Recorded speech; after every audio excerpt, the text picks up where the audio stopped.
Welcome to Coach's Corner, everybody out there. I appreciate you watching the show. I'm your host, Coach Tripp, along with my buddy Bill Pendock to my left, Syracuse University defensive tackle, played in the CFL, NFL, as did I. And below us, Blaze Winter, defensive tackle as well. Yes. 11, 12 years in the NFL. He's gotten hit in the head a few times. We're saying our prayers for Blazer as he got 8 shots in his back yesterday. Oh. Gosh, I think I'll have to replay that injury show we talked about earlier in the year. Oh. Wow. Hey, Happy New Year, guys. Happy New Year. That's right. It's been a while, man. It's I miss you guys. I love doing the show with you. I really do. And to see my best friend Billy and now my other best friend Tripp is pretty cool. It's going to be great. And, you know, guys, here on Coach's Corner, we try to inspire and educate the mind to think, the heart to feel, and the body to act. Right, coming up on the show, we're going to talk about disposition. And this is the 4-wheel drive show. We got half the 4-wheel drive, Billy. The other 2, Jamie Kimmel, up above me, and Timmy Green. There's Timmy Green, our high school teammate at Liverpool. Billy and I's high school teammate at Liverpool High School. And saying prayers for both those guys that they stay healthy, especially Timmy with his ALS. And prayers to Kerry Good. I do a Monday night show called Good and Faithful Servant. My teammate at Bama, he has ALS. He's fighting pneumonia right now, guys. And, you know, in that condition, it's hard to beat pneumonia. So say your prayers for Kerry. I think Timmy, I don't know when Timmy got diagnosed, but I think it was around the same time that Kerry did. They both had it for 11, 12 years now. Confined to a wheelchair, can't move a muscle, but their brain is still fully functional. So yeah, I was speaking with Tim Green a few weeks ago on his show, and you were on his show? Yeah, I was on his show on Christmas Day. Oh wow! On Christmas Day, and I'm sure they spent many hours trying to edit back because you know how much I talk, right, Billy? I talk a lot. But we love to hear you. He is in the most incredibly persistent person with this condition. He's just relentless when it comes to maintaining a certain approach to life, and I admire that, man. I mean, he was that way as a player too. He obviously speaks through a computer system and does a lot of talking with the eyes, but he's become a master communicator with talking through the eyes and a little bit of expression on the upper part of the face. And I mean, I every time I see him and I know what a world-class athlete he was and a scholar, it's just really, it is tough, man. Yeah, it's amazing. Hey, Blaze, the Monday night show, we deep dive into Kerry's book, Good and Faithful Servant. And I'm just flabbergasted at the positive attitude that those guys have. We had each other, right, Billy? We had each other, and it's always about what? Relationships for longevity. You want to be good as a team or as a family or as a group of men or women or a social group. I mean, it's more than you standing there. It's other people that you have to learn to admire and let them influence you. And we had that, and it was, it continues to this day with Billy, Tim, Jamie. I pray for and think about every day. I think about his disposition, his way of life. And I don't condemn anybody because some people I don't agree with. But I learn from those people, man. It's just right. It's an inspiration. All right, so those guys, Timmy and Kerry, even they were world-class athletes, and they come down with this debilitating disease. Their minds, that all they have is to think 24 hours a day. They cannot move a muscle. So they're stuck in thought, and their thoughts are, their disposition and their attitude is astounding. And the wisdom that they have, Timmy's written 43 books, I think. He's on this 44th book. He's probably still writing number 44. But let's talk about disposition. And I'm going to talk about my coach, Bear Bryant. This is an episode kind of like the Bear Facts, okay? And this is about disposition. Young Cub Disposition, it's called. The mule-drawn wagon meandered down a dusty dirt road. Riding high on the seat, humming a familiar hymn, sat a woman wearing a simple farm dress and a bonnet on her head, clutching a rough, worn sweater to stave off the early morning cold. To her on the wagon sat a tall, lanky boy about 13 years old, wearing overalls, a flannel shirt, and work shoes. Quote, "It's going to be a good day, Mama," young Paul Bryant proclaimed confidently as they approached the town square. "I can tell because you're singing." "Well, let's hope you're right, Paul," she replied with a smile. "We need to do good if we're going to have any money this week. But about all we can be assured of is it's going to be a long day, whether it's good or not." "Oh, Mama, it ain't so bad." The boy pointed to the rear end of the mules as they pulled at the traces. "Remember, old Pete and Joe got up real early this morning, too, and then they had to pull us in the wagon all the way to town while we rested." Ida Bryant smiled at her son and said, "That's a fact." Folks, that's a bare fact. Can you believe the disposition of this teenager at 5:30 in the morning? It's cold, the ride is rough, it's bumpy. 99% of teenagers, that equals uncomfortable at best and irritating at worst. But not to Paul Bryant. His happy, positive disposition trumped all the negatives on that ride. Folks, my dad, Billy, you knew my dad. He had a great disposition. He was always whistling, singing, dancing. And Paul notices that his mother was singing, so he recognizes it. And, and somebody's got it worse off than him, even if it is mules. Yeah, that's great. Isn't that a great story? That is amazing. That's an amazing story. I mean, I just immediately think of, what my teammates brought to my life beyond coaches. I mean, O'Leary was O'Leary. I mean, it was about winning, and he carried that pressure, and he carried that persona and that personality type everywhere he went. It really wasn't mess around time ever. Now, okay, after he earned his trust, he would let you in a little bit more. But it was a matter of earning the trust that you also felt winning was important. Now, with the four-wheel drive, coached by George O'Leary, I mean, Billy kept me afloat. Billy's the one that had the good disposition. And Billy's personality type of having a sense of humor, even though he was also suffering in private with these demands every day to hold up the point of a defensive line and let everybody else somewhat be free. I mean, that is a responsibility that a lot of us on that defensive line, other than him, wouldn't be able to do. We wanted somebody eye time. And he was one of the most unselfish sons of bitches I've ever seen in my life, handling the middle. Now, I know he's sitting right up there, but people have to understand he kept me afloat. I would not have been a pro player without his persona having an impact on my life. Tim did by his calmness and his control and his intellectual look at what everything he did was dissected. Not that it wasn't with Billy.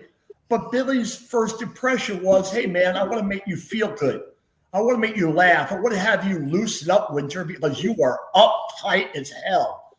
And Jamie was Jamie. You could look at his eyes and know, hey, I don't want to fuck with this guy. And that had a certain trust gained by the rest of us that, he's in. He's all in. He's not going to mess around with us. And he will mess around with us if there's something that he sees, he will confront it physically with you. He would. And that's an example of just amazing chemistry that really is the key to what? A successful team, family. Tim has an amazing family. Yeah. Of a lot of grandchildren and children. And every time you see him, they're bonding. And that is a massive part of his survival. Hey, Billy. Who had a great disposition when you were growing up that you noticed? To express a little more on Blaze's point, it wasn't, you think about how you were brought up, you think about different ways that people were. And back then, and he's exactly right. We were under pressure all the time. I mean, even when practice was over, you were thinking about film the next day, and it was just high pressure all the time. And as we got older, as we went from freshmen to sophomores to juniors, it ramped up even more. And I think, a lot of that was Coach O'Leary's way, of putting a family together as far as us four guys. But somebody had to break the monotony a little bit, and even though we all felt it, it was a way of trying to get the other three guys to relax a little bit and maybe come together more as a unit. You got to have. I believe you got to have fun on the football field. I know. You guys. We always talk about how tough George O'Leary was, and he was. He was constant, nonstop pressure, and Coach Bryant was the same way. But you always had that assistant coach that was going to help you or give you that boost when you made a bad play, or you get a bad break, or you just can't seem to grasp one concept of a drill or something. You always had that coach, and a lot of times it was that player. For me, it was Preston Gothard, my first roommate at Alabama. One of the funniest human beings I've ever seen in my life. Now, he's country ass. He's about as country as you can get. Yeah. So if I could understand him, I was laughing. Okay. If I couldn't understand him, I would just ask him again. But there's always one coach or one assistant or one player that broke up and got you laughing, because some situations are so intense that you either end up laughing or crying. It's what pops into my mind is that we go through stages, chapters of our lives. We bring to Syracuse University what we were conditioned to be around what we saw and heard and sensed in high school, and before that in junior high, and family life, and all these things come with you to a point of separation of some of those security blankets and being left in an environment where now I have to what? Who do I have to be? And one of the first things that a great coach, delivers is you be your damn self. I don't need you to be Billy. I don't need you to be Tim Green or Jamie Kimmel. And I heard the same thing from Gray Blige at the Green Bay Packers. Just be who you are. It is all right. You got to trust what God gave you. You got to trust who you are. And, I find myself sharing those words with Cordell Winter, my son, who's a singer-songwriter in Nashville, finishing up his second album. And at first he thinks, well, I got to be somebody else. And even Billy, man, just pull out. Be who you are, man. We love you for who you are. And you let go of this idea that I have to be Aaron Donald. I have to be, Peyton Manning if you're a quarterback. No, you don't. You got to be who you are, and then you're going to do that well. You got to be yourself and do that well, and that brings out your true personality. And that's what a great coach like Gray Blige, Bobby Ross, Gunther Cunningham, Bill Armstrong. I was around people constantly reminding you, but eventually you get to a point, don't you, Bill, that you sort of say, "Hey, it's just who I am. Yeah. This has to fit into the puzzle." Paul, a great role model, and I know you remember him, was we had a teacher in high school, Frank Sophia. Mm-hmm. Think about the positive outlook. Everything was always, we had a problem in school. Where'd you go? Remember? Yeah, everybody went to Sophia's room. Everybody. I mean, even though things looked bad, it was always a positive way. And I think if you were lucky enough to have him as your social studies teacher, he taught you to give that positive outlook on even the downest, the worst parts of the day. He was an amazing. Yeah, I'm glad you brought it up, Frank Sophia. S. Everybody called him S. Everybody hung out there. He was always welcoming, friendly, never a bad word about anybody else. I've never heard him say a bad word about anybody else. Come on, we dog people every day of our lives. Okay, but I've never heard Frank Sophia say a bad word about anybody. It was our safe haven. We got in trouble, we went to Sophia's room. And you remember you left with that positive outlook, and it stayed with you most of the day, even at the end of the day. And I mean, and Blaze, you know, what we had Coach O'Leary in high school, and I mean, you could just imagine the same thing we went through at Syracuse, we went through at high school, and I mean, it may have even been worse. I mean, there was. You know, you're waiting through the day to go to practice at 2:15, 2:30, and you know what's coming, because let's face it, he had his own schedule what was going to happen. It didn't matter if we won by 40 the last week or we lost by 40. You were in for something that day, and you had to have that positive, that outlook that was a positive thing. You know? Now if you move that whole thing forward, fast forward, when I coached with him at UCF, was there a difference? Hell no, man. He was on me, reminding me again, nothing's changed. I said, I know, Coach, man, we've been at this a long time. And he said, no, you don't understand. This is a winning environment. And, we're only 3 or 4 yards from being in first place in defense. We're 3 or 4 yards behind being in first. That is not winning, Blade. And it might, Coach, chill. Everything's cool. No, this is important. Go ahead, Bill. Paulie, I remember Blaze calling me up about 2 months prior to him taking the job with UCF. Yeah. And I remember him telling me, and I went, it was a long pause on the phone. And I go, are you really serious about that? Hey, Blaze. Jim Panacos did the same thing, Trent and Billy. Panacos called me and said, what the hell are you doing? And I said, I mean, why are you so upset? He said, you've lived a great life. You played in the NFL. You had fun. You have money, don't you? I said, yeah, I have money. So you don't need to do it for money. And no, I want to coach because it's in my heart. Right. Yeah, but there's a lot of other places to coach. He's going to take every bit of fun out of football. You realize that? And I said, yeah, I know him. And he said to me, you don't know him at all until you coach with him. Because now you're no longer protected as a player with having school time or limitations on being with your coach. You're going to be with him morning, noon, and night. We averaged the first year I was there 18 hours a day.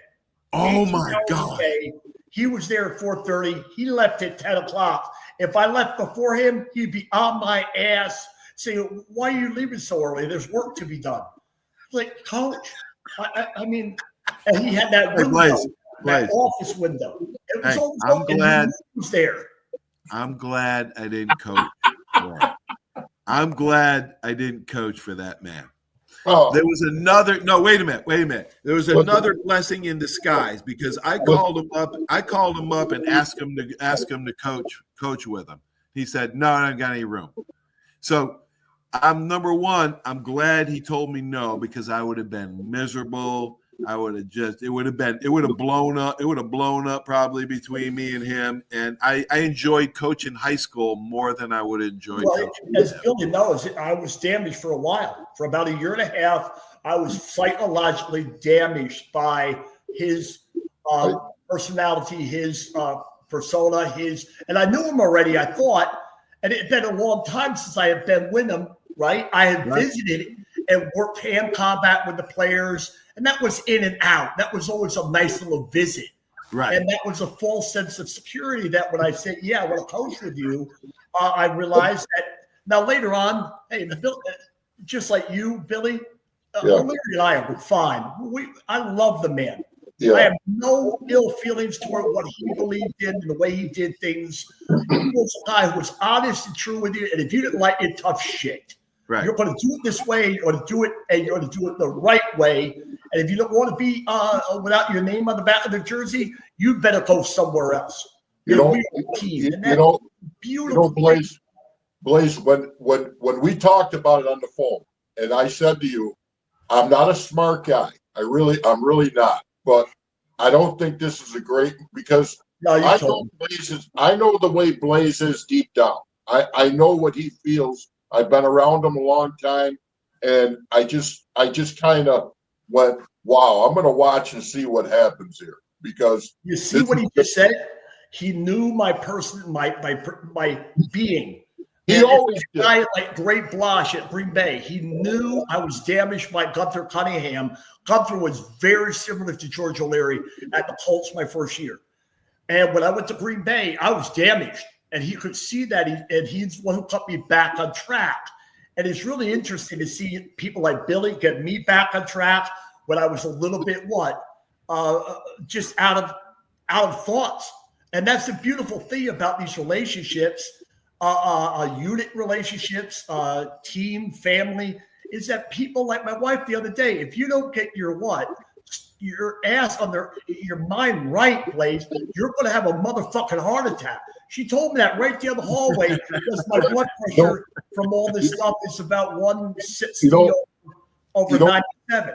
You know, Paulie, when you look at the four of us, the one thing Blaze had that the three of us could throw away, he kept his emotions on his sleeve all the time. Yes. And when I walked into the day I met him, the first day I met him, you could see that. And as time went on, you talk about being a positive role model, being the up guy, and it took, and Blaze will tell you this, and I could see the pressure mounting as the years went by. And Coach, nothing against, we all love Coach O'Leary, but he knew exactly what button to push on all four of them. And Blaze's buttons were very easy to find. And that was, but that's what we love about. I think it's better to wear your emotions on your sleeve, and then you know where you stand. If you keep everything inside, it's not good for you, and nobody knows what you're thinking or where you're coming from.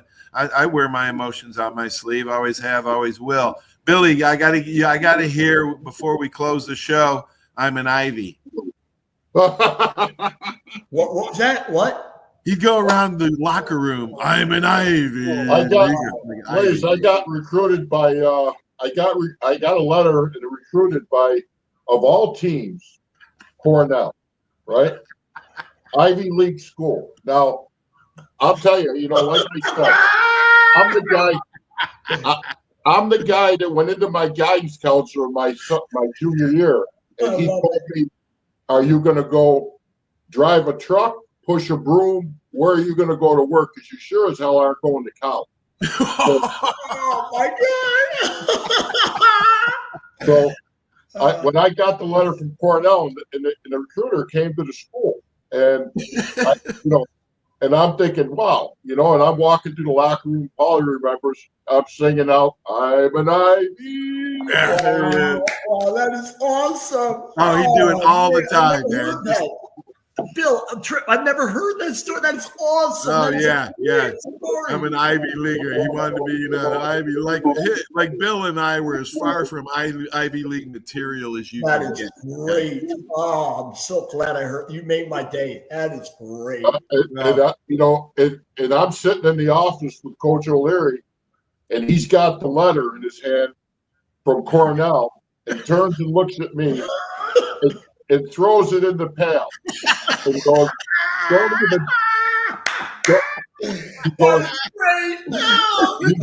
I heard what's going on in the locker room. Shut your effing mouth. You got a better chance of seeing a snowball rolling out. That is great. That is one of the greatest stories I've ever heard. My God, that's beautiful, man. My head was like this, and I crumbled down in the chair. Next week, remind me to tell you Billy's recruiting story about all the head coaches. Bill, you got to tell that story next week, man. Yeah, right? We'll talk about recruiting. Hey, that's a good subject. Maybe we'll talk about recruiting coming out of high school. Absolutely, great stuff. Great story. Happy New Year, guys. In the current day and age, you're right. In the current day and age, I mean, it ain't. This is different, man. In the current recruiting now. You're a college wonder. By your senior year, you'll be a grade. You will be at the same school. Plus, you'll be a millionaire. Crazy. I would have never stayed at Alabama, man, if they had the rules now. I would have transferred. I would have transferred. There's no question. I would have transferred. Yeah, let's talk recruiting next week. Yeah, that's all right. Great. Yeah. All right, guys. Thanks for being on the show. Love you guys. Bill, love you guys. Please be safe, man. Be safe. Both of you guys get healthy. I'll call you. All Let you know how everything's going on. So okay, man. Stay in touch. See it. Wow, what a great show. I want to thank those guys, 4-Wheel Drive, another great 4-Wheel Drive show. Thank all my sponsors. If you like the podcast, share it, subscribe on my YouTube channel. It's free. And, and spread the word. Stay tuned for these great messages. Without our sponsors, this wouldn't be possible. Have a great sports week, everybody. We'll talk to you soon. So long. There's a reason why Hill Kelly in Pensacola is the #1 selling Chrysler, Dodge, Jeep, Ram dealer between Jacksonville and New Orleans. While other dealers have taken advantage of a competitive market with higher prices, Hill Kelly has discounted prices to the lowest of the year. And Hill Kelly in Pensacola won't surprise you with excessive charges beyond the selling price. Come see why people from Milton, Pace, Foley, Bay Minette, Daphne, Gulf Shores, Mobile, and beyond are driving to Hill Kelly in Pensacola to buy their next new Chrysler, Dodge, Jeep, or Ram. At Hill Kelly, the bottom line price and your satisfaction are what really matter. So before you sign, check the bottom line and make the trip to Hill Kelly in Pensacola to see what true local ownership can do for you. At Hill Kelly Chrysler, Dodge, Jeep, Ram, Highway 29 in Car City, Pensacola. Or shop online 24/7 at hillkellydodge.com. When it comes to bottom line pricing, nobody beats a Hill Kelly deal. Nobody.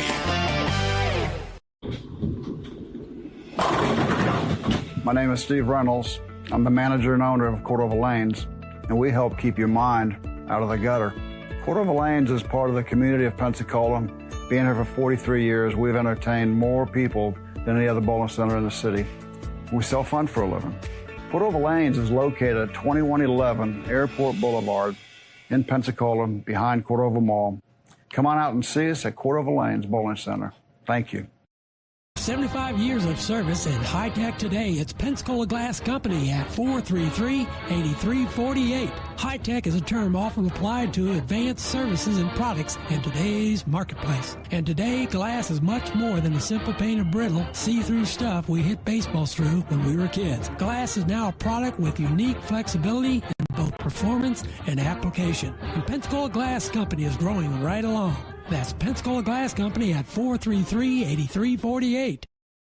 Are you riding around in a filthy vehicle? Dirty car no more. Visit Ronnie's Car Wash today to get it shining in no time.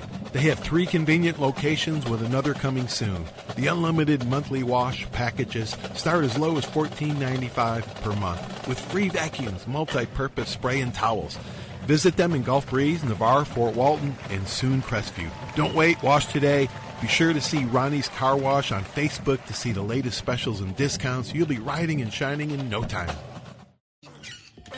That's you trying to fix the plumbing yourself to save a few bucks. Doing things yourself doesn't always end well. The same goes for insurance. That's why Auto Owners works with local independent agents who tailor coverage to meet your needs and offer discounts for life, home, car, and business insurance. Because sometimes you need a professional to get the job done right. That's simple human sense.